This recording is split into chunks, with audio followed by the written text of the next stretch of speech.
is what the IEBC has continued to call on all Kenyans. And of course, remembering that the IEBC officially, constitutionally has 7 days to announce and declare the next president, and of course watching to see what that looks like, the race looking very close between the two top presidential contenders. Right now, I want us to cross over to our city center studio.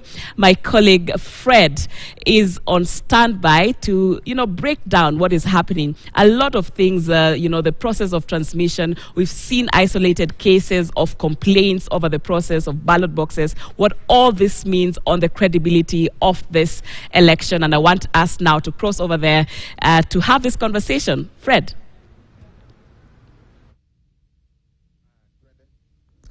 Thank you, Sharon, and a very good afternoon to all our viewers. Yes, a nation awaits 62 hours and counting since the polling stations closed. We are still waiting for the results for the presidential election. The IEBC insists they still have time, but optimism and promise and praise by the towards the IEBC slowly into anxious waiting. But then again, there's so many highlights to discuss away from the presidential results. And I'm here with Rafael Obonyo, public policy analyst, and Dismas Mukua, political risk analyst. Good afternoon, gentlemen. Good afternoon. There's not so much we can say about numbers at the Bomas of Kenya National Tallying Center. But yesterday you were here. We were talking about how the IEBC has managed to somewhat change the kind of expectation, managed to sweep away the criticism that was directed its way. But before we even get to answer that, let's go back to the Bomas of Kenya National Tallying Center. Something is happening there. Let's get to see what is happening. Should not access the tally floor. We do not want politicians who have been announced wherever they were contesting to come and cause chaos in the National Tally Center.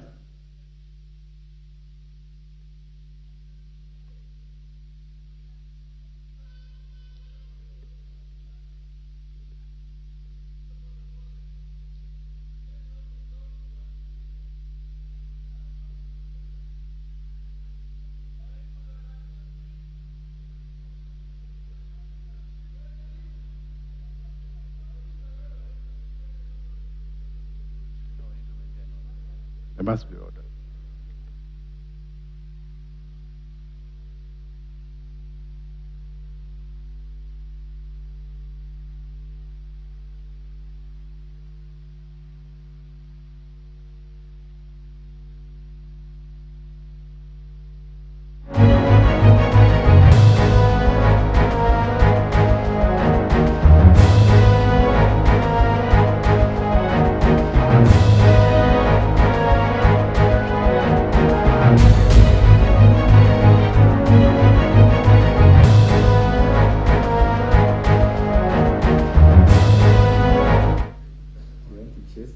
Those are live pictures of the National Tallying Center, the Bomas of Kenya, the IEBC commissioners there speaking of some disturbance at the National Tallying Center, and standing right behind them, MP Opiyo Wandayi, and the commissioners issuing a warning to politicians not to invade the National Tallying Center where tallying for the presidential election results is currently ongoing. Now, this kind of behavior from politicians really is something that has happened before. It is not the first time it's happening, Rafael. Yeah. I think, first of all, the focus now is shifted to IEBC. Initially they had managed to shift their focus to the media and other agencies, but now it shifts to them. But I think as it shifts to them, we see politicians really invading that and taking over the roles of other institutions. For example, you've had the chair of IEBC complain that politicians now are almost taking over the responsibility and the mandate of IEBC of receiving Forms 34 and even interrogating the returning officers. Yet, even as party agents, what they're supposed to do is basically to observe the process, take note, and if there are any issues or concerns that they have, they should actually report them to the returning officer, who is at, the national returning officer, Mr. Chebukati. But we've seen politicians have taken over the space, and which is quite unfortunate. It is irresponsible. I think IEBC need to be firm and ensure that people who are needed space are not in that space, and that people play their roles and not take over the roles and responsibility of other institutions. The Commissioner was speaking right here just now was very clear about who the culprits are. These are politicians who've managed to win in their respective contests at the probably constituency level, and now because they've bagged their own seats and their own certificates, now they're coming to the National Tallying Center to cause disturbance. Two ways to look at it. All candidates who have been running for these elective positions, as soon as they're declared winners in their homes, they said, next thing we are going to Nairobi, we are going to Bomas. I think for them coming to Bomas is an act of allegiance, or they're pledging their loyalty to them. They want Mr. William Samoei Ruto and Mr. Raila Odinga to see them at Bomas. Some of them are causing chaos here, not because they really want to cause chaos, but they want Mr. Raila Odinga and Mr. William Samoei Ruto to take note of that. It is a performance, yes. It's sort of drama. And you know, because they've won an election, they believe they've got the experience and capacity to establish if there's going to be any mischief. Now, they forget the fact that both Mr. Raila Odinga and Mr. William Samoei Ruto already appointed their own agents who have actually been there for the longest time. For instance, you've seen Governor Nok has been spending a lot of time there. So he's got capacity and competences to ensure that everything goes according to the book. On the other side, for Mr. Raila Odinga, there is this highly regarded lawyer, Paul Mwangi, who's been keeping vigil. So one wonders what these politicians are going to, what value do they bring on board, apart from being a nuisance and causing a disturbance. And in my view, Kenya has been very calm since Tuesday, so the behavior of these politicians is actually a threat to our national security, because they can easily create tension, not because they need to create tension, but they need their supporters to see that our son, who've just given power, is actually representing us in Nairobi. And don't forget the facts.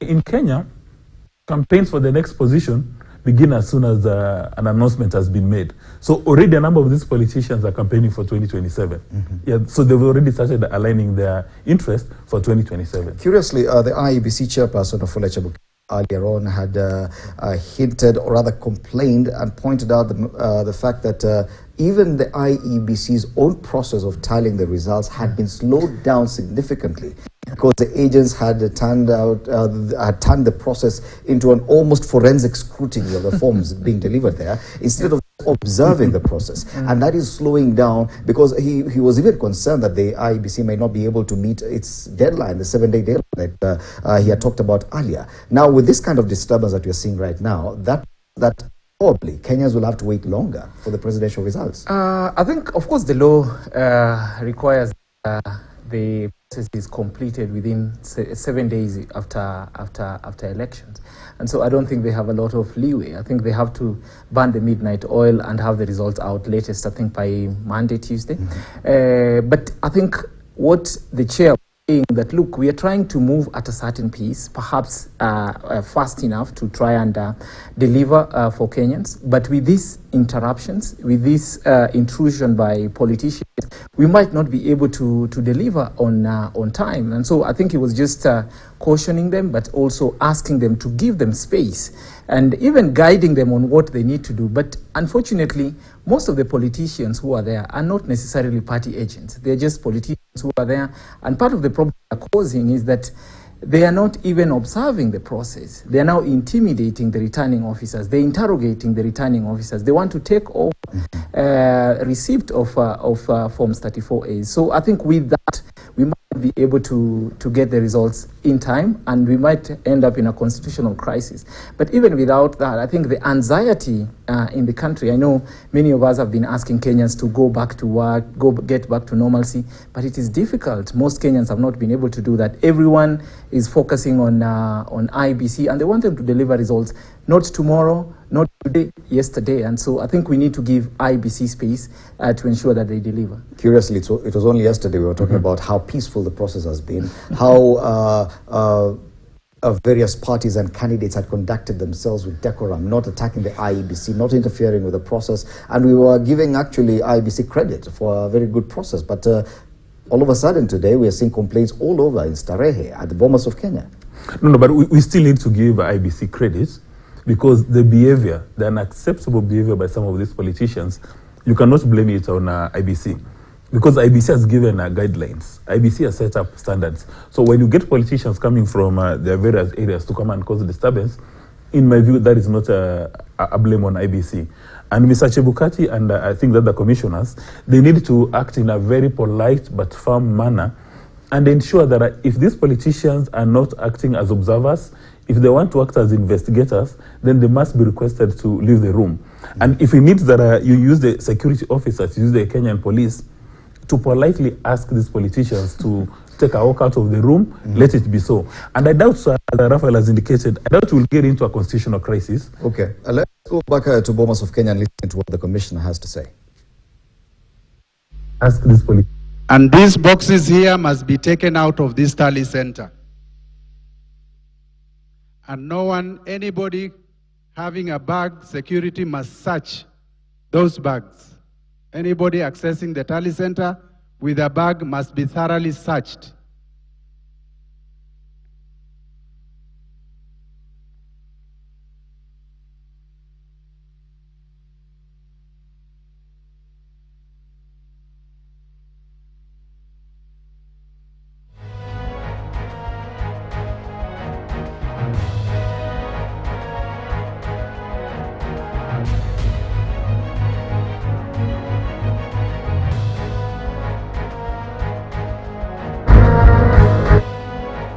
Our IEBC officials on the desk, please fast track the process.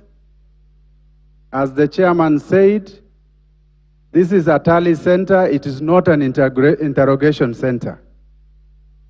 Observers and agents will watch. If they have any issues, they will record for their own use. It is not going to be... So that we can actually get results that we've been anticipating. Sorry, I cut you short, Dismas. Well, we congratulate these leaders for convincing the Moras and the Nyamburas to vote for them. They must know that the National Talent Center is their space. They must go there as observers. And Mr. Chebukati indicated in the morning that you are welcome to come to sit at this place, but as observers. Because majority of them had converted themselves to forensic investigators. They want to look at the returning officers in the eye. They want to read the body language. They want to look at all those forms. You know, they're turning it upside down as if they're looking at the features, which is unacceptable. Because Mr. Chebukati has got a responsibility. He must be given that opportunity. And in my view, as I was saying earlier on, the IEBC commissioners must be very polite and firm. They must not allow any mischief at that place. And the behavior of these MPs confirms that in fact, the people creating mischief in Kenya is not Mura and the Nyambura or Nafula. It's actually these politicians. Because they want to come up, put up a show for one reason. For Mr. Raila Odinga and Mr. William Samoei Ruto to take note that these are my troops, they've been voted in, and they're fighting for me. And, you know, by committing these errors of either omission or commission, they get unnecessary tensions.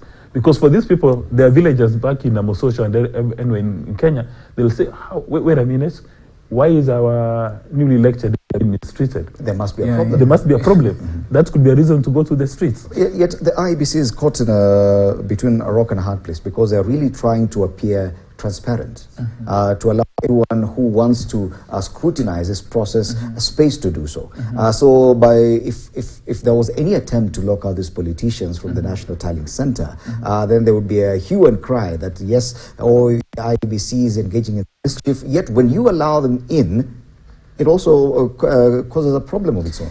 I think politicians shouldn't have been accorded access to a space like that. I think they need also to conduct themselves responsibly. I think IEBC has done a great thing, of course, to access not just to politicians. It's not just politicians who are in that space.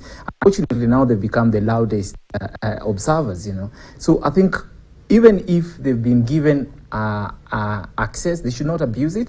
And IEBC needs to be firm and ensure that that space is well regulated, is well managed, and that everyone who is there treats themselves with decency and decorum. And I just want to emphasize that the greatest threat to our progress, both as a country in terms of democratic processes, but also in terms of development, has been politicians. And we've seen this is not the only incident that we are seeing that is unbecoming by politicians. We've seen the misinformation and disinformation that has been flying around, which is still rife, with every politician coming up with their numbers, with every politician, alleging that they've won or something like that. So I think politicians also need to treat themselves with a lot of responsibility and to know that we are at a very critical stage, and whatever acts they're involved in are very sensitive and can cause a lot of chaos in this country. Because now the focus is now just on IEBC and politicians in that space. The way they conduct themselves, whatever signals they are sending out, is what can spark some sort of fire. And I think they need to avoid that and follow due process as required. Yet it also signals some form of anxiety from the political class because now it has been calm. There were not many complaints about the process or the tallying process, but seeing politicians come there to cause any kind of disturbance or to try and get involved in the scrutiny of this documentation, it tells us something, doesn't it? It tells many things, but let's go back to your earlier things. All the candidates have got their agents in place who've pitched tents at Bomas from. So it's not as if that the presidential candidates do not have representation. They've got very heavy representation, represented by lawyers, people who understand the electoral law A to Z, Z to A. So they've got very serious capacity at this team. So it's not as if these politicians are coming to fill a vacuum, no. The vacuum has already been filled. People have been appointed, who've been trained to do this work. I mean, they've known about these assignments from the time the presidential aspirants were nominated, then they became candidates. So they've been preparing for this. In other words, this process can go on with or without these members of parliament or national assembly or the politicians who are coming to invade this space. Which is, in my view, they must understand that their only responsibility there is to observe, not to become forensic investigators. And in case there are issues of concern, they can channel them through the formally recognize the chief agents who will then speak with Mr. Chebukati. Even politicians, even if you've just been elected by a majority from your village, you must learn to follow procedures. But the high stakes here is that if you've been elected from Kenya Kwanza or Azimio, if your candidate wins, William Ruto or Raila Odinga wins, then you'll have access to state largesse and you'll have access to new tenders and new contracts. So it's not really that these people are representing the voters at Bomas. No, they are looking at their selfish interests. They want to be in the priority list of Raila Odinga or William Samoei Ruto. In doing so, they don't know that they're inflaming unnecessary tensions in Kenya, which is why they must be called out. And if I were seated next to Mr. Chebukati, you'll have a very polite but firm request that politicians, if you're not going to behave with decency, with the decorum, will request you to get out of this place. And also, they must know that they're not at the National Assembly or at the Senate where they can engage in games with the speakers. And then you know, they get the standing orders. And one has to commend Commissioner Gulie, because he has come up to be very polite and firm, and he's taking no prisoners, and that's what they must be encouraged to do. Okay. We're still beaming live the pictures from the National Tallying Center at the Bomas of Kenya. And it would appear that the commissioners have managed to restore some sense of order at that particular place. And the process of tallying the presidential election results continues. The commission is now receiving physically the forms 34A and 34B. 34A coming from all the polling stations, and 34 being a collation of the forms 34A at the constituency level. Now it is a physical delivery by the returning officers of the same of this documentation to the National Tallying Center at the Bomas of Kenya. Now, this allows us to move on to the next discussion because it is unfortunate what could be happening there. But now, talking about the various people who've won, especially at the constituency level, and we want to look at now the kind of National Assembly we'll be having once they are sworn in. Some of these people have been elected and they're now already back in Nairobi after bagging the certificates. Now, look at one of the pages in the dailies, and this is the Standard this Friday. We can see a tabulation of how the National Assembly will look with the 349 members of the National Assembly so far. Azimio has about 70 members, and this is as a coalition. Yes, ODM having more than 40 members, then followed by Wiper, and Jubilee coming third in that coalition. Now, did you really expect that? Because Jubilee Party, even within the Azimio coalition, was supposed to be like the big brother. It's not performing as well as expected, don't you think? Yeah, it hasn't performed very well for reasons that are understandable. You know, parties in the Azimio formation were actually, they zoned their strongholds. And so Jubilee's stronghold was largely Mount Kenya. And we've seen UDA really raided Mount Kenya, and it is said there was a yellow fever wave that swept across Mount Kenya. So most of the Jubilee candidates were not to go through, so they suffered that. If you look at ODM, for example, I think they maintained their traditional strongholds, and I think they were able to lock out UDA because largely they didn't have competition. They have the coalitions were able to sort out sort of sibling rivalry by trying to mediate and asking some of the candidates to drop off the race. But I think Jubilee just suffered the fate of being in a stronghold that was raided and was the main focus of UDA, United Democratic Party. And of course, the biggest beneficiary of that was the UDA. UDA has 54 members, at least over 50, because at the time of going to press, this was 54. By now, it's almost 60. Even in Nairobi alone, Azimio has about 14 out of the 17 states. That's commendable.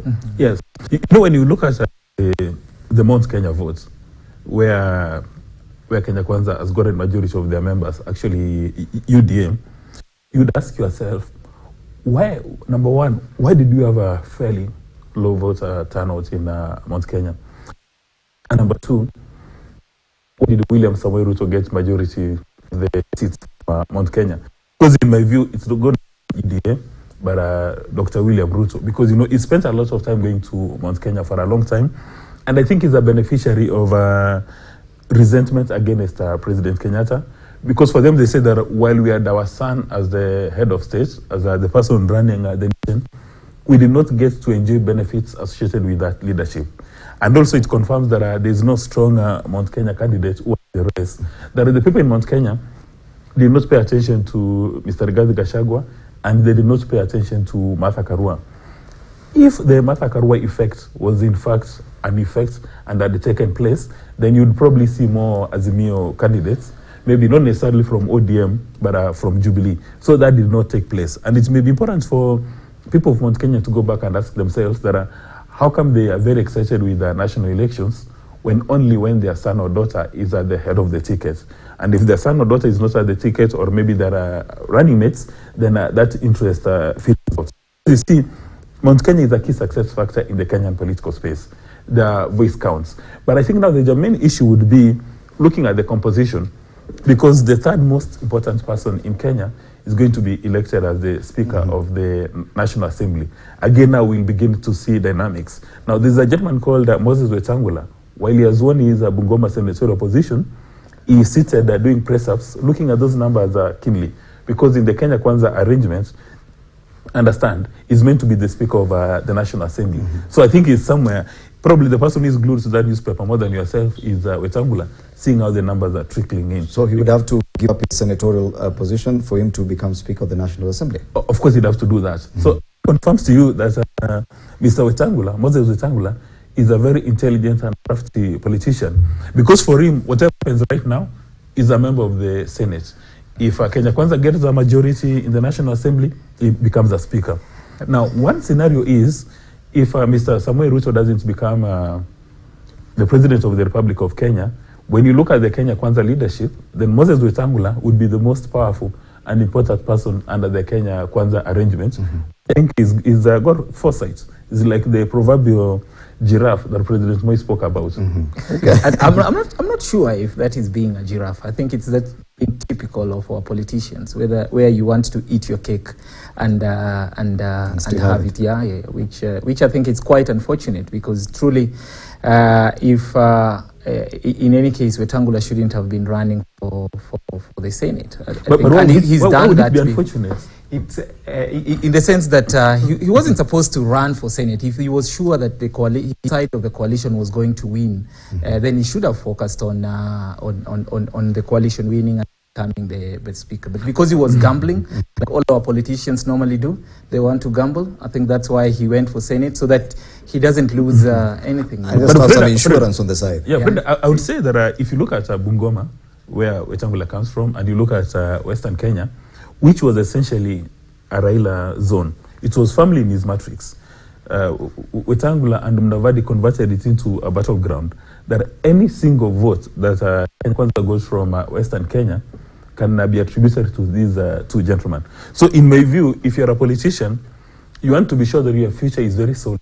It's on rocks, not on sand. And I think that's what Wetangula has done. Yeah. Because you see, the first thing they do is to pursue their selfish interest. So his selfish interest is that I must be in Parliament. So for him, his bet was in the National Assembly and one in the Senate. Okay. So already he's in the Senate, he may move to the National Assembly. Okay. Pursuing cannot be a good thing, you know. And I think that's it's the nature of politics, nonetheless. But gentlemen, I want us to look at the impact of these numbers and what they mean. They actually mean, because a simple look at Azimio vis-a-vis Kenya Kwanza, the Azimio coalition probably looks like it has slightly more numbers, but it could appear that it's also a 50-50 split. There are quite a number of independent candidates who are coming in as members, as members of the National Assembly. But on one hand, the Deputy President will have a lot of these numbers under one party, the UDA, not Kenya Kwanza. UDA members of Parliament are quite a number. On the other hand, the Azimio coalition, most of the numbers are within ODM, but the numbers for ODM are much fewer than before. What does this mean?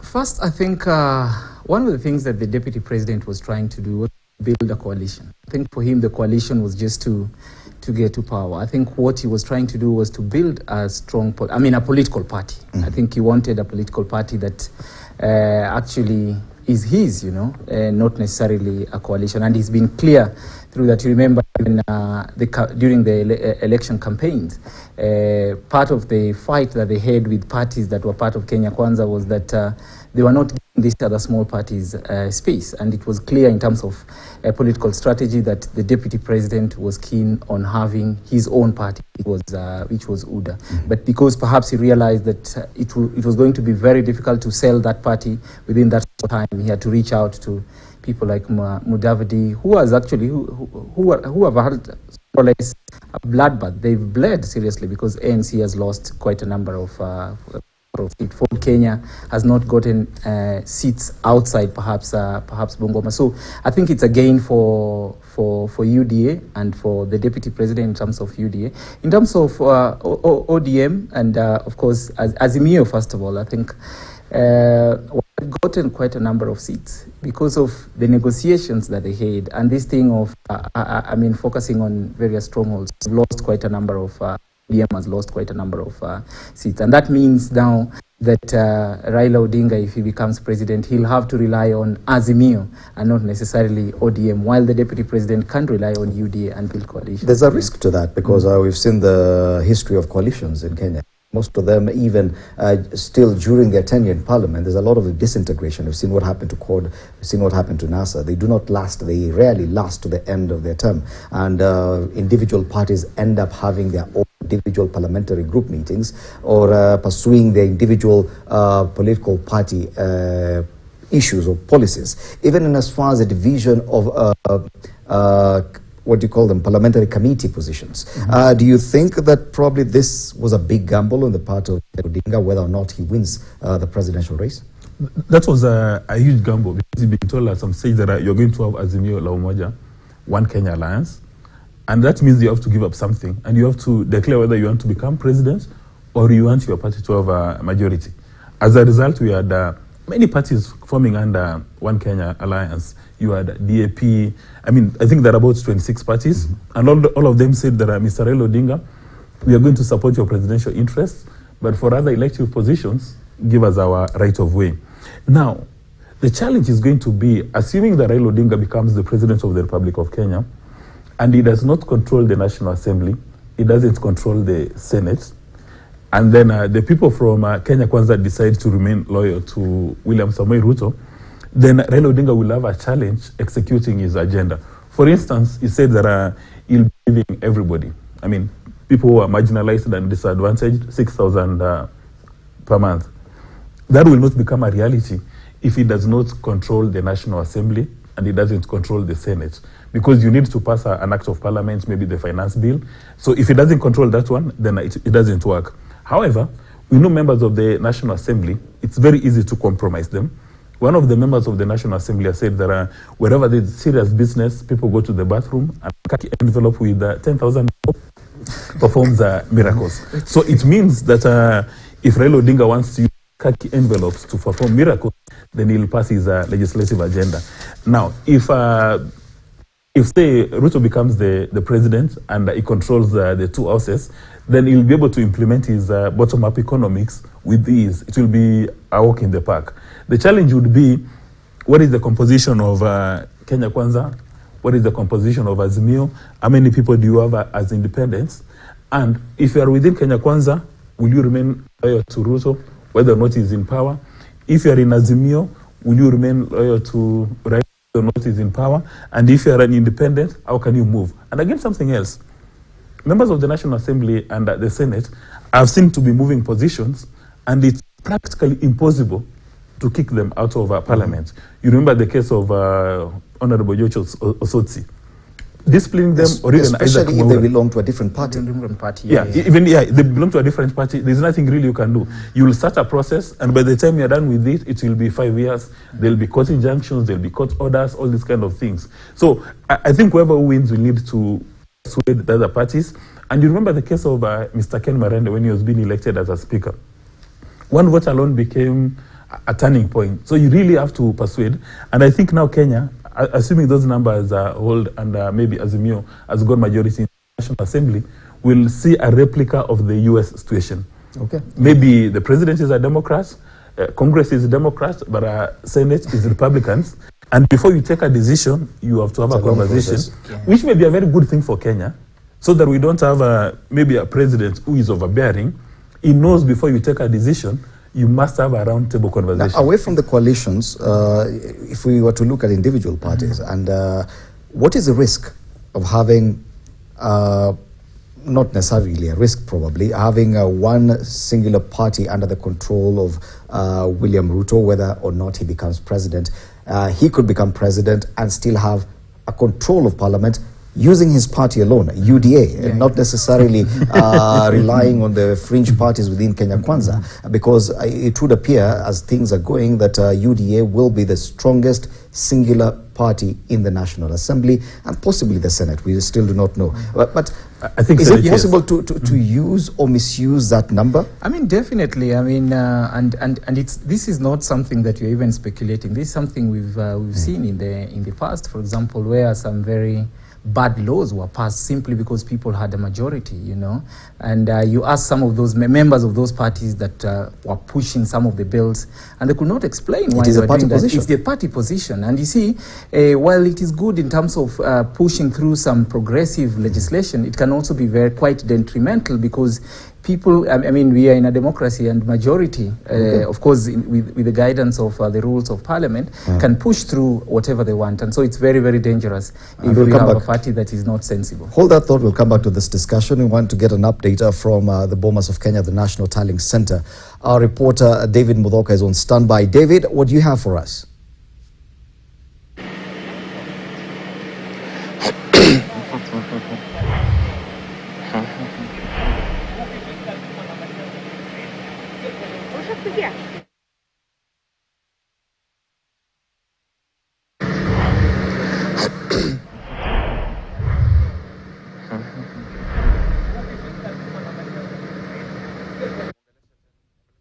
Hello.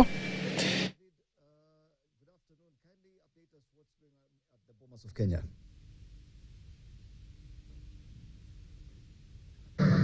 David, good afternoon to you. Update us on what is going on your end. Well, Well, good afternoon, Fred, and it doesn't seem to be shaping up to be a very good afternoon right here at the Bomas of Kenya, which is indeed the Tally Nerve Center for the presidential election votes, where just a few minutes ago, the situation right here has drastically changed from a calm one to a tense one, where we understand that there have been people who are not authorized to be inside where the tallying and the verification of the election, or rather the presidential election results were, and so they have been asked to leave that particular center. And this comes even at a time when IEBC chairman Wafula Chebukati, who is the presidential election returning officer, had just hours ago said that there were instances where the clerks as well as other IEBC officials who are undertaking the verification of Form 34As as well as Forms 34B are being intimidated and disrupted by people. And so it just happens that that particular place, where just right at the heart of the tallying center, there are people who are not authorized to be there. As it stands, the people who are supposed to be there are three categories. One is the IEBC officials, and that includes the clerks that are aiding Wafula Chebukati in verifying the Forms 34A and Forms 34B, as well as the election observers, and finally the select agents for the presidential candidates who are eyeing to succeed President Uhuru Kenyatta. And so it has come to be established that the numbers that were down there are not just the three categories that are supposed to be at that particular center, where the entire verification of Forms 34A and Forms 34B is taking place. And they have been asked to leave, and that is when a commotion ensued. And it is actually the reason why this particular tallying center has been cordoned off. Behind me is where is the entry to the Uchaguzi Center, which is the tallying center actually for this presidential election. And at that entrance, as you can see, there are a number of people who are not allowed to enter. And that is the message that we received. We were at the media center when we had some commotion happening there. And on trying to approach that particular Uchaguzi Center, we were told not to enter. There is an entire security personnel that is there, and security has been beefed up. The doors have been locked, and nobody, including various agents and friends for these candidates, including even us, members of the press, those that are there are just a few cameras, or rather a few camera people with their cameras who had not left the particular hall, maybe perhaps to proceed for lunch. And so we are asking, why are we not being allowed to enter in? And we have been told by the security officers right there that they do not know why. They just have orders from above not to let anyone enter there until the situation has been normalized. But we are still trying to access the Uchaguzi Center to establish what really happened, who are actually there, and what has the IEBC done about that situation, Fred. Until the situation has been normalized, but to access the Uchaguzi Center to establish what really happened, who are actually there, and what has the... Thank you, David, for that update from the Bomas of Kenya, the National Tallying Center. And yes, it appears that security has been beefed up after the Commissioner, Mohamed Gulie, mentioned that a number of people who are considered strangers to the National Tallying Center, to the process that's currently going on, had managed to invade the center and disrupt the proceedings. And it's what we were talking about earlier, because now with this kind of happening, it changes the perception that even members of the public have on the process going on at the Bomas of Kenya. A lot of positivity had gone the IEBC's way. Everyone was happy with the process, with the calm that was associated with it. And now it would appear that even members of the media are now being denied access to them. Maybe those who had stepped out for lunch were not able to regain access back into the tallying center. This will affect the perception, the public perception, definitely. Certainly, I think the calm was very, very important, and the openness was equally very, very important. And I think IBC should do everything to maintain that. It is unfortunate that at this time, this is when IBC is saying they are strangers in that space. There should be a process of allowing people to get into the auditorium, and that needs to be followed firmly. But like I said, most politicians have now raided that place using other means of accessing that space, and that needs to be looked into. But having said that, even with that commotion, I think IBC needs to be careful so that they don't switch off the lights for people who are supposed to be here, to be there. For example, media has been doing very, very good job of constantly updating on what is happening. Remember, democracy is dies in darkness. So journalists needs to be allowed to access that space. Anyone who was accredited to be in that space needs to be in that space, so that they shouldn't throw out the good with the bad. I think yes, they need to be because ordinarily that update would be receiving David Woodby right inside the tallying center. He's been giving us updates from inside the tallying center. But there's a risk to that as well, as Raphael says, because politicians are mischievous. Probably this was the effect they wanted to have, that there would be some sort of blackout from the tallying center, probably for other purposes. Well, maybe they've achieved it, but in my view, again, Mr. Chebukati must roll out the red carpet for the media, because the media are doing their job. The media are not behaving like politicians. So it's unfortunate that all of a sudden the media being like politicians because of politicians' mistakes. By keeping away the media, then Chebukati, without efforts, is going to create room for propaganda. It's going to create a vacuum where people will come up with all conspiracy theories. So I think the decision to ask the media to take a walk is unacceptable. It must give them a red carpet attention so that they keep the entire world informed of what is going on. But for the members of for the politicians who have just won, they're well advised to go across Bomas. There's a facility where they can have a cup of tea and coffee and whiskey as they watch proceedings from Bomas. We don't want to have the tranquility Kenyans have been enjoying disrupted by politicians whose only interest is to score points with their party leaders. The behavior is unacceptable. Okay. But at least we still have a number of cameras and crew inside the National Tallying Center, and courtesy of that, we are still able to bring to you live pictures from there. As I'd said earlier, a sense of calm, relative calm, I must say, has returned at the National Tallying Center. We do hope it will stay that way to allow the process of tallying and receiving and tallying of the Forms 34A and 34B continues. Yes, even as we continue to discuss the conduct of these members of the National Assembly, today we're still looking at their conduct in the coming days and the coming years. And we're talking about the number. They are giving us a glimpse of what you expect, really, yes, which is quite unfortunate. You know? Well, we've seen the performance and the behavior inside the chambers as well. Yeah. Members of the National Assembly in Kenya are not known to conduct themselves in the very best. Unfortunately, I must say that sometimes they leave a lot to be desired. But in management of the numbers at the party level, because we've seen how the parliamentary group meetings have been handled in the past. We saw a very powerful Jubilee party, especially in the 12th Parliament, and how that was used by the executive to handle a number of bills and ensure that everything was passed. And ODM, despite its numbers back then, of which we are seeing significant reduction. Yes, significant reduction this time round. I was not able to counter the effect that the Jubilee Party had. Are we foreseeing something like that, especially with UDA as a singular party in the 13th Parliament? Well, you know, the behavior of members of the National Assembly and Senate depends on how their parliamentary groups are conducted, and it depends on the party leader, and then it depends on the consequences or benefits of your behavior.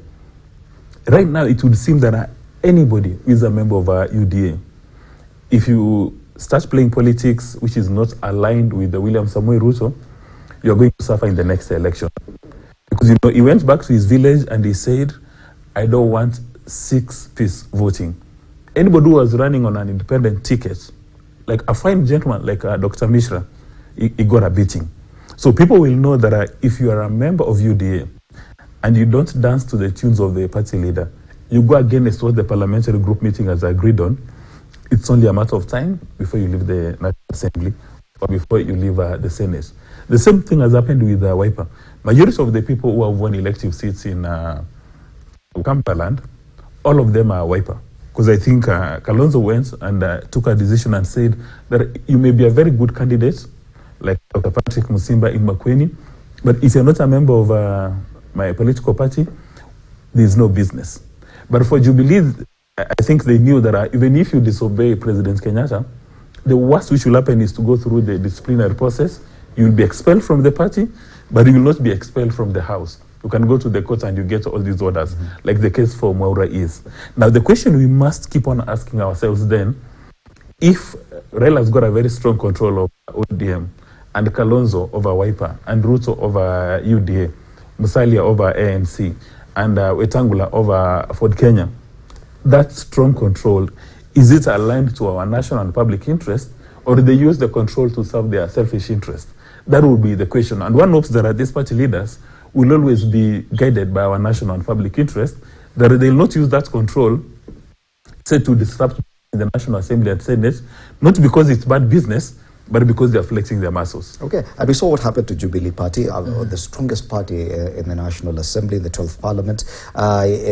It struggled a bit when cracks emerged. And were it not for the handshake, probably it would have really suffered, because quite a number of its members went the UDA way. For this party to be formed, they demanded that all other affiliates had to dissolve, including TNA and URP, and that worked effectively. It is the same kind of approach that Dr. William Ruto tried with UDA, only giving up towards the end and allowing some affiliate parties to come in. Has he really been effective in forming that kind of strong machine? I think he's in the process of forming that kind of a machine. Remember, he's been very clear. He said, for example, he's the one who came up with the idea of collapsing parties to form a UDA party. When he came up with UDA, you remember, initial days he said that the deputy president did say he was not interested in building coalitions until it became obvious that it might be very, very difficult for a single party to win elections when he reached out. But even in reaching out to other parties, they did not form a strong or rather cohesive coalition, so that it was people who were voting for UDA, not necessarily Kenya Kwanza. Kenya Kwanza was not on the ballot, unlike Azimio coalition, which is a coalition party of sorts. So I think he'll still be keen to pursue that idea of having people, strengthening UDA and forming one single party. But like you said, there is danger in having one party with the majority, especially if they are going to pursue interests that are not necessarily good for the public. But what happens? Let's look at it in two different ways. A strong UDA party with Dr. William Ruto as the head of government, vis-a-vis a strong party with Dr. William Ruto not heading the government. That becomes very complicated. But I think, just for clarity, the Azimio political party, the only candidate who ran was Raila Odinga. The other members, ODM, Jubilee, all of them, DAP. Yes. Like, for instance, George Natembeya is Governor Trans Nzoia on DAP, not an Azimio. Now, if the head of state is William Samoei Ruto, and then you've got a very strong political party called UDA, and the members remain loyal to William Samoei Ruto, and the probability of remaining loyal when your party leader is president is almost 100%. So there's no doubt about that. That means that Dr. William Ruto will implement his bottom-up without any difficulties, without any challenges. In other words, his word will be as good as law. So whatever he wants, he will have his way, because he'll have a cabinet which will be leaning towards Kenya Kwanza. Then at the National Assembly and the Senate, whatever Kenya Kwanza wants will make it swing.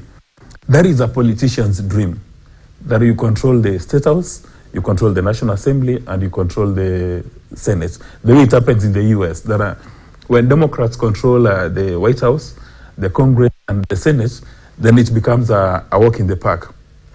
Now, if UDA is very strong in both National Assembly and Senate, but William Ruto is not the president, then two things are likely to happen.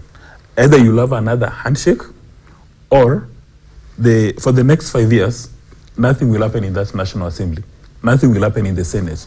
Because if Mr. Raila Odinga is the president, he'll come with his legislative agenda, he will come with his budgetary proposals. But Kenya Kwanza, because UDA is very strong, on receipt of any business, they'll be saying no. If there is any piece of law which needs to go through the National Assembly, it has to be subjected to a lot of amendment. In other words, Raila Odinga will not be able to run the nation without looking for Mr. William Samoei Ruto on a regular basis, using the people William Ruto will determine to be speakers of the Senate and the National Assembly. Now, in an ideal democracy, you are not supposed to have the president controlling those two houses. you need to have a president who controls only one house. So that when you're looking at Kenya's business, when you're looking at the legislative agenda, you have people having a round table conversation. Because if you give the president who controls a political party and then you give him a blank check, then his word will be as good as law. And he may want to drive his selfish interests, and there's a challenge. If his selfish interests are not aligned to our national and public interest, then for 5 years, Kenyans may be having challenges with the democracy and issues of governance. Okay. And I just wanted to add also that it will be great, I mean, in my view, for neither of those coalitions or parties to dominate both houses, because this allows for some sort of engagement, for some sort of, conversations and negotiations. Because what we've seen is that if there's only one party that has dominance in both houses, they keep pushing things that are perhaps substandard, not of good quality, but also do not necessarily serve self-interest. So it will be important that, for example, the DP with his UDA or Kenya Kwanza do not have the numbers to drive things that might not be as good, or the same way... the way it's going, he appears to have... But you see, unfortunately, Fred, for Raphael, the host has already bolted, only left to tabulate the numbers and find out who is who. That is the only thing which is left. Yes. Yeah, but I was just saying that the danger with having one party dominate both houses is that we can end up with, and we've seen with the Jubilee, for example, you remember the security bill that was passed without negotiations, you know, where someone just pushes something that would actually perhaps be bettered with a little bit of discussions, conversations, and negotiations. So we want to see something like that. But as it is, looks like UDA seems to be gaining quite a bit of numbers. UDA definitely has the number as a singular party, but on the other hand, Raila Odinga and the Azimio team will be hoping that Azimio actually sticks together as a coalition and actually gets to harness all the numbers from the different parties, which is not so bad because Wiper, more than 10 members, Jubilee, all close to 10 members as well, and we'll be looking at how the Azimio strength within parliament can actually be able to counter UDA. For now, let's take an update from Lusige, who's in Kakamega.